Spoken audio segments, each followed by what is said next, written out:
Welcome to another broadcast from mindyourhealthcast.com. As you know, every week we put up a new program. We have cut the length, as you probably noticed, not because we don't have anything to say, but because I know time constraints make it difficult sometimes to listen to a lengthy and watch a lengthy program. So we're making it as concise as possible, but still to get good information to you. Now today we have an interesting subject, and I guess we are calling it salt that kills and salt that heals. Now the reason this was prompted was this last week on national television, a dietitian, an RD, registered dietitian from the MD Anderson Cancer Centers, interestingly, was asked about salt, and her comment was, it makes no difference, they're all the same. The only difference is the marketing and the hype that some of the salts get, but basically they're all the same, it makes no difference. It prompted me, knowing a lot about salt and having worked with different kinds of salt over the years and having read mountains of research, it became apparent that this is probably what is propagated, that it's a waste of money to buy something more expensive such as Himalayan sea salt as opposed to standard table salt. Okay, now it's true that there's a certain basic similarity, and that is, of course, that table salt is primarily what's left after you've mined out salt from a salt mine deep in the ground. Usually they're pretty deep. And from that you have processed out all the minerals, leaving only the basic sodium chloride. Now, of course, the sodium chloride is what gives it its taste. And the interesting thing about pure sodium chloride, I would call it naked sodium chloride, is very similar to white flour. Interestingly, white flour is actually whole grain flour in which everything is stripped out of it and it's bleached, leaving only the basic constituent of it, which is pretty much gluten and a few other variables. And of course, when I was young in school, white flour was mixed with water to make a paste to do paper mache. So it definitely makes a good paste, but once you've stripped everything out of it, there's not a whole lot left that's really nutritious for your body. And so they add back in a couple of three basic vitamins, and they call it enriched flour, so people think, wow, this is even better, when in fact it's nothing close to what the original. Now the same is true with the salt. It's true all the salt beds that are around the world that have been discovered contain basically the residues of what was originally sea salt. The difference would be is what got mixed with it in terms of contaminants and so forth. Now, modern sea salt would require a lot of cleanup because, as we know, the oceans are becoming contaminated. And so it's very difficult unless you go out into very deep ocean water to get good, clean, pure sea salt. So there is a lot on the market, unfortunately, and there's a lot of issues about it. But I think it's extremely important to understand the difference. Now, some of the major research that was done, I say, with the sea salt, was done in Germany, and it was written in a book called Water and Salt. Now, that is or will be on our website. And in fact, it probably is already, but I haven't talked about it in quite a while, so probably people have it's slipped out of their awareness. Now, a lot of the things that when I concentrate like this, I have mentioned before in passing, but probably didn't make any great emphasis of it other than to make a statement about it. And so I know in the learning process that those things kind of slip by the wayside. So periodically we pull up and concentrate on a particular subject, and so that's what we're doing today. But this study in Germany was done by a medical doctor and a physicist. And so the two of them, for several years, researched everything they could about salt. Now, that book is out called Water and Salt, and it goes into detail of all the studies that were done and all the health benefits that came out of that whole study.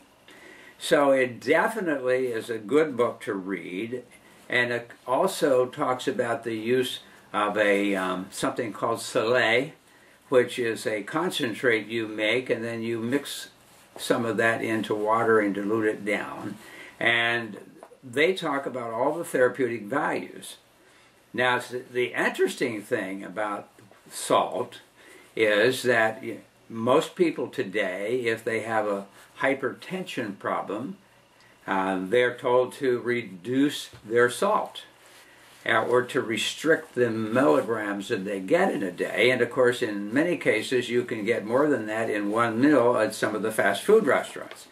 So at any rate, what they have found is that an excess of regular table salt, which is basically what's used all over, tends to increase blood pressure. And it tends to be a problem with the kidney system. Now, I know from Oriental medicine that a certain amount of salt is necessary for a healthy functioning kidney. That is the flavor. Now, we haven't talked too much about that. I guess back along the way when we talked a little bit about Chinese medicine, we mentioned that each of the organs in the body have a flavor associated with it, an emotion associated with it, a period of the year associated with it, and so forth, and a time of day. And so all of these things all interplay because we really are a part of the universe, and we are not separate from. We are interconnected, and everything that happens affects everything else. And that's the saying, of course, or a principle of Chinese medicine is called the Tao, spelled T-A-O, and it has to do with as above, so below, which means, in other words, we are interconnected with the universe. There's no way we can separate from it, and what happens influences us, and what happens with us influences the universe. Now, I don't want to get out into the speculative side too much, but in fact, there is a lot of information from quantum physics that would indicate that to be true. At any rate, I would suggest, if you think salt is salt, that you get this book by these two researchers. As I say, the gentleman was a physicist and the lady was a medical doctor, and they spent several years in making the studies before they actually put out the book. It is available from Amazon. In fact, it's on my website, clicks people to Amazon. And I read it quite some time back, and a lot of other things. But this is a good starting point just to see if there is a difference. Now, the research they did was with a particular Himalayan salt. Now, you might say, what's the difference whether you get sea salt made today or from seawater, or if you get the salt made thousands of years ago and deposited in the high levels of the Himalayas? Well, the big difference is, of course, is contamination. Today, there's no telling what you can get in seawater. They've dumped huge amounts of medical refuse and a lot of other debris into the ocean.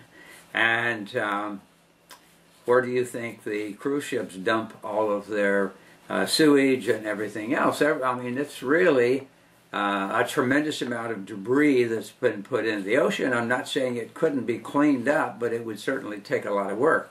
Whereas these old deposits occurred actually millions of years ago before the earth and the oceans were so contaminated. So this does not require any refining or any cleanup. It's pure as it comes from the ground. Now, I found out about it a long time ago, even before I'd read this book, but as I looked into it more, I realized that even all the Himalayans aren't the same, because some people play up the Himalayan idea, but it's actually come from different areas that are not necessarily as clean. And so the only one that I know for sure is the one mentioned in the book, and the one I use in my office and I use personally comes from the high level. And my source of it is one of these meticulous people that he always wants to make sure that what he's doing is right, because he was sick and incapacitated at one time, and with the use of good food, organic food, and good organic herbs, etc., he recovered after medicine was unable to help him. And so he searched for a year around the world before he was able to connect with this high-level Himalayan source. So Celtic salt could be good, but the problem is it's taken from the ocean today, and how much of the contaminants get taken out, who can say? You'd have to do your own analysis or have it made to be absolutely sure. So this is the one that I feel confident with, is the one that's featured in the book, and that particular salt is available. And so we'll probably put a page, as it happens, as I talk about some of these subjects, and I think I don't want people to really get confused. I sometimes will write a separate page for the website, as I did recently on sugars and so forth, the whole body vibration, and different issues. I will put a page. So I am planning at this point to put a page on this and referring to this particular type of salt. Now, I'm saying all that to say, what is the big difference in Himalayan sea salt and regular table salt? Well, as I said, one of the major, and it's interesting to me that this person, if they had any knowledge of chemistry, would say that they're the same, because they're not. The table salt has stripped out all the elements outside of sodium and chlorine. And that's the basic chemical structure of salt, is called sodium chloride. The Himalayan salts, or the salts from the sea, have a series of trace elements. Now, the interesting thing is when you run an analysis, it appears that they actually are almost identical to the blood plasma that we have. In fact, there was a study done with a dog that was in hemorrhagic shock, which meant half or more of the blood, actually it was over half, was missing from the dog, and it was in shock, which would be hypovolemic shock. And instead of getting a blood transfusion, they gave a transfusion of the sea salt. Now, the dog recovered perfectly using that, as opposed to having taken a blood transfusion. It's just to say how important it is. Now, along the way, there was a French researcher by the name of René Quinton, and he was a medical researcher, and he did a lot of studies, and he came out with a therapy, and it was called Quinton therapy, named after him. But basically it involved using pure oceanic salt, or sea salt, and he made it into a solution from the ocean, and he went out at the time and went into the deep areas of the ocean, not so contaminated, and harvested his sea water from that area. Now, he believed that it made a difference whether you dehydrated and then reconstituted sea salt as far as the effectiveness. But he's developed a whole therapy of either taking it orally, injecting it, or IV injecting it, and had tremendous success with all kinds of health problems. Now, I wouldn't suggest that you do a large amount of table salt. Now, of course, getting back to the difference, table salt has been stripped of all the minerals, They've added chemicals to keep it from sticking together. And in a few cases, they add what I would call poor quality iodine to it. Now, the iodine issue came about, and of course you don't have to buy it with iodine because it comes both ways. But the iodine issue came about several years ago. And I can remember when I was young, there was suddenly a rash of people developing goiters. Now, a goiter, of course, is the thyroid tremendously enlarged because there's a hypothyroid condition. Well, medicine didn't know what to do with it, and in most cases, they ended up removing the thyroid. Well, some astute person along the way said, gee, maybe there's something causing that. And they started doing some studying, and as it ended up, they found out that there was a gross deficiency of iodine. Now, a lot of researchers got involved with that. And iodine, of course, is a major constituent of thyroxine, T4, made by the thyroid.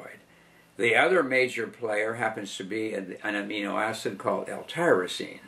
And the two of those together, the thyroid uses to synthesize thyroxine in the form of T4, which then has to go to the liver to be converted to T3, primarily that's where it is.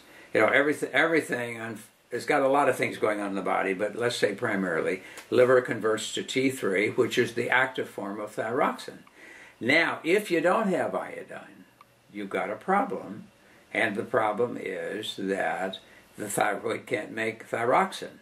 So if you don't have enough iodine to make the thyroxine, the body blood is sensed by the hypothalamus in the brain, and it says, wait a minute, we don't have enough thyroxine.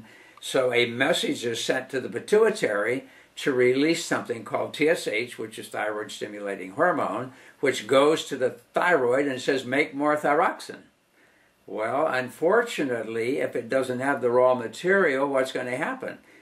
It's going to get overstimulated, and so in the process of getting overstimulated, it enlarges and forms a goiter. So now the person's in big trouble. So what they discovered was that supplementing iodine would stop that process and could reduce it, or if you took it right along, you could avoid forming a goiter. And the concept came, why don't we use salt, which everybody uses, and add iodine, because the only place you're going to get the iodine is that it's no longer in the soil, it's no longer in food, therefore you have to get it from something from the sea, which there does seem to be some iodine concentrated there. And so some of the seaweeds are high in iodine. So if you can't get it there, how can we get it out to people? So they thought, well, we'll make it available in salt. Well, anyhow, today you don't see goiters very often. But when I was young, you saw a lot of them. However, I have to throw this in at this point, because what it was found was that only 150 micrograms of iodine were enough to actually keep from forming a goiter. And since 150 micrograms would keep you from forming a goiter, then that's great. Now, of course, what they didn't realize was that every cell in the body, now a lot of researchers did, for whatever reason, they didn't realize every cell in the body requires iodine. And I don't want to get into that because we'll probably save that, because I think we're going to be doing something like a whole program on thyroid. Okay, but the iodine is required in every cell in the body. In women, a huge amount of iodine is taken up into the breast, which prevents fibrocystic breast and breast cancer, and the ovaries the same way, preventing ovarian cancer and cystic ovaries. Then also, as I say, every cell has to have it to function properly, and we'll go into all that now, because we will when we talk about the thyroid and iodine. And of course, one of the indicators of that is low body temperature. And I discovered many years ago, I used to test everyone who came in the office every visit for body temperature, And without exception, everybody was running low. Some down in the 97s instead of 98.6, and some even lower. And so that's when I first became aware that there's a problem. Now, I've been able to bring the body back up in temperature to where it should be, and there were studies done back when there were healthy people that 98.6 is the set point in terms of Fahrenheit scale for healthy body functioning. If it drops below that, the body doesn't function as well, and the lower down it gets, the poorer the body functions. And so the iodine became very important. Without spending a lot of time on it, just know also that I also found out that the real research indicated for the whole body to be saturated with iodine the way it should be, you had to take a whole lot more. For example, in Japan, the average woman in Japan was getting in the neighborhood of 15 plus or minus milligrams, not micrograms, of iodine in the diet, and they didn't have fibrocystic breasts, they didn't have breast cancer, didn't have ovarian cancer, and of course men, prostate cancer and breast cancer, because now a lot of men get breast cancer. So anyhow, that's a preventative of all that, but it took a lot larger dose, and so we're talking large milligram doses, not microgram doses, to do the job. I'll need to throw that in to show you how you can mess up with research. Okay, this will keep you from developing a goiter, so that's all you need, without saying, well, what about the rest of the body? Besides the thyroid, what does it need? So, just to throw that in, and so all this research, this lady who said the salts are the same, was ignoring a lot of chemistry, because if you look at the sea salt, the Himalayan sea salt, there's all these trace elements that work together, and as I say, studies indicate that it's almost identical to blood plasma in your body, which is kind of interesting. And so those are all important. All those trace elements are important, and that's why, of course, the studies in Germany indicated that it was had all kinds of health benefits. Himalayan salt did in terms of cardiovascular issues, kidney issues, and so forth, and keeping the body healthy in general as a prevention against cancer, and there's just a lot of things that they found out. So there is a tremendous difference in those trace elements. You know, to me, I think it's kind of a ridiculous statement. I know a lot about chemistry. I actually functioned as an analytical chemist at one time. And so one trace element could make a tremendous difference. So to say, well, it's just got a few trace elements, which doesn't mean anything, is kind of crazy. And then I decided to get on the internet, and I pulled up some stuff, and here was one called Everything You Wanted to Know About Salt. And this is a comparison of table salt, kosher salt, and sea salt. And of course, this person is saying, well, apart from a few minor things, they're all the same. It doesn't make a tremendous amount of difference. But as a chemist, I'm saying you add one element to something and you change the whole picture. So you can't say, well, it doesn't make any difference if you've got some of these trace elements. Our body needs trace elements.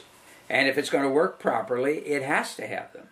And as was found out by a medical doctor many years ago, and this is a good book, and that will be on the site if it isn't already, called Disease Reprieve, Living into the Golden Years.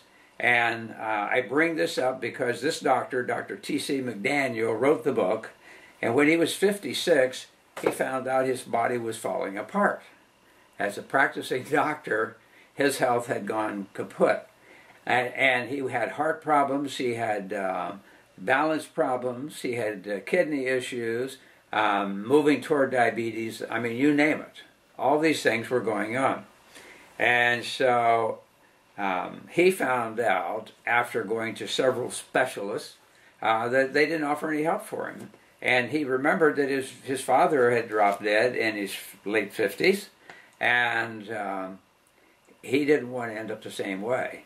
And so he calls this disease reprieve because he got so sick he actually quit practicing and decided he was going to find out what's going on, because all these specialists in cardiology and so forth couldn't offer any help for him. So he did all this digging around. At one point he ran into the work of a colloidal chemist by the name of Riddick.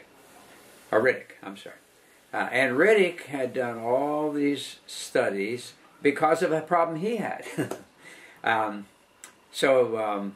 Riddick was a chemist that specialized in waste treatment. And so he had studied colloidal chemistry. Now, I don't know, to you, some of you, it may be something entirely new. To people in the sciences, they at least know what it is. Maybe don't know a whole lot about it, and they know what it is. Okay, so colloidal chemistry has to do when you have one type of a substance suspended in another. Okay, and so in this case, we're talking in the blood of the human body, that you have red cells that circulate and carry oxygen and carry out carbon dioxide to get rid of it, that are extremely important to living. And you also probably know that under certain circumstances, those blood cells can all clump together and form a clot, and it can be anywhere from just debilitating to fatal. So, Riddick had a heart attack, this colloidal chemist. And while he's recovering, he gets to thinking, well, gee, the blood is a colloid because you have these blood cells circulating in the blood. And the colloid requires an electrical charge on the surface because red cells are kept apart because of something called zeta potential, spelled Z-E-T-A, which is a Greek letter. And the zeta potential on red blood cell membranes is a minus charge. Now, minus and positive electrical charges are like north and south poles of a magnet. If they come together, or you try to put them together, and it's like poles, they repel each other. If it's opposite poles, they stick together, clump. Now, interestingly, the red blood cells have iron in the core, so they have a form of what's called paramagnetism, which means a low-level amount of magnetic influence. If there's no zeta potential on the membrane of the cell, it collapses together. The magnetic overcomes and causes them all to clump together. So now Riddick decided he's going to study the blood because he realizes it's a colloid, and he would benefit from knowing something about what the blood's doing by measuring zeta potential. So in his recovery period of time, he developed a piece of equipment along with a microscope that he could measure, number one, the zeta potential on the cell membrane, which needs to be up in the neighborhood of around plus or minus 70 millivolts to keep them all separated. And if you take certain things in your diet, like a large amount of sodium from table salt, or any kind of salt, if you took huge amounts, aluminum, things that are called cations. Cations are positively charged, and they can reduce the zeta potential. So if you took like an antacid that was high in aluminum hydroxide, which they used to do a lot of, that big dose of aluminum could get into the bloodstream, reduce the voltage on the membranes, and cause all the red cells suddenly to clump together, and you're done. The blood can't circulate. It's like a massive clot of the whole bloodstream.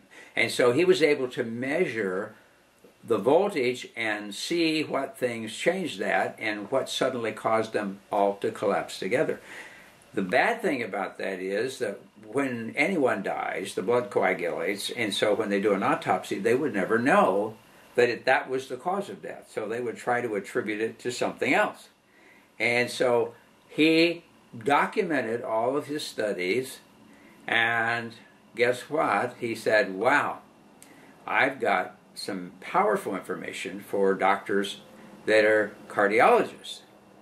They're really going to appreciate this because we can avoid a lot of terrible cardiovascular problems, and of course blood pressure, kidney damage, a lot of things. We can avoid all those if they would measure this voltage and would give the right things to keep that voltage up, because he also determined what types of things would increase the voltage, which are anions. And I'm not going to get into the technical thing of anions and cations, other than to say anions carry a negative charge, and they will recharge the blood cells to keep them from sticking together. And so he took all this documented material, and here we're talking a chemist who is a specialist in colloidal chemistry. And he goes and approaches the cardiologist, and guess what? They were so excited and were able to take his information and save lots of lives very inexpensively. Wrong. What they did was say, no interest. He was very disappointed, as you can imagine. Well, this doctor, T.C. McDaniel, discovered all of this, and he started measuring the blood, measuring the urine. Bottom line is, he figured out how to keep this zeta potential up with diet and good water and so forth. And out of all that, he lived and worked up to about 97, if I recall, 97 or 98. He worked on his brothers and sisters that were having all kind of problems, and they all lived a much longer life. And so he tells his story in this little book, and as I say, you should be able to find it on the website. I'm sure we put it there. If we haven't, I'll check to make sure it's there. But it's a good story, and you can tell, actually, he developed a simple way of doing it. You can measure specific conductance of the urine, which comes out in a scale called micro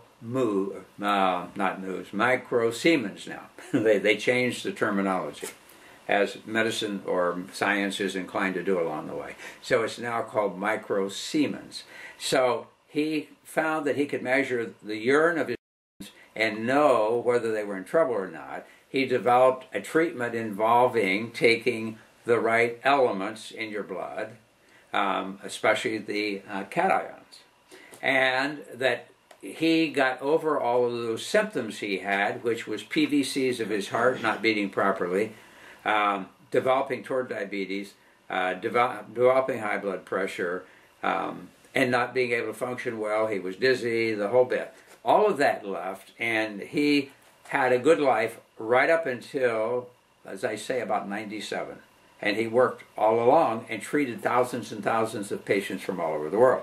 So anyhow, I'm saying all this to say, and of course, as usual, I have way much more material, but I'm saying this to say there is a difference in the salt, a tremendous difference in the way it acts in the body, and these extra anions and cations that you get exposed to make a difference whether your blood system could suddenly collapse, and especially people being high salt eaters. And there's other things too, but aluminum was one of the biggies, and excess sodium was the second big cation that would cause the blood to suddenly clot out of the blue. That voltage would drop, and as I say, you can measure the urine. He developed a way to do that and know if the person is getting into trouble, and also know if they're not in trouble by the specific conductance in the urine. So, I guess we've taken as much time as we can to keep this from going too long, but I had to talk about that because I was shocked as soon as I heard somebody say there's no difference. And of course, that's what they're taught. They're saying what they've been taught. And to say that any element makes no difference, if you study the macro and micro elements in the body and their function, you'll know that adding one single element or taking away a single element can have a major impact. And it all gets brushed aside because, after all, everybody knows that nutrition's not that significant anyhow, or at least that's what people think today. As long as you eat a lot of different things, it doesn't make any difference how they're made or what's left in them or anything. In fact, one of the researchers I noted said, well, the table salt has these trace elements taken away, but that's not a problem for most people because they can get their minerals from the food. Now, if you remember my previous broadcasts, there isn't any minerals in the food anymore. And even good or so-called good organic food, many times grown in poor soil, has no minerals. So it's a major problem, and minerals are the ones, when they're absent, lead to chronic illnesses. I see our time is more than expended. It was nice to be with you again. As I've said before, you can go to our forum on our website. There's a forum page, and ask questions, make comments or criticisms, requests for subjects to be talked about. You can peruse through our website, mindyourhealthcast.com, and read all about each of these things that we're talking about that I continue to add to the website. And from there, there's also a link to take you to alternative health and nutrition, which is my office, and periodically we're adding some things to that. And we will work hard to keep you informed about what's happening out in the world today. And there's a lot of things going on, and much of it not necessarily for the better. It was nice to be with you again, and we plan to be with you again on the next broadcast. Otherwise, be healthy.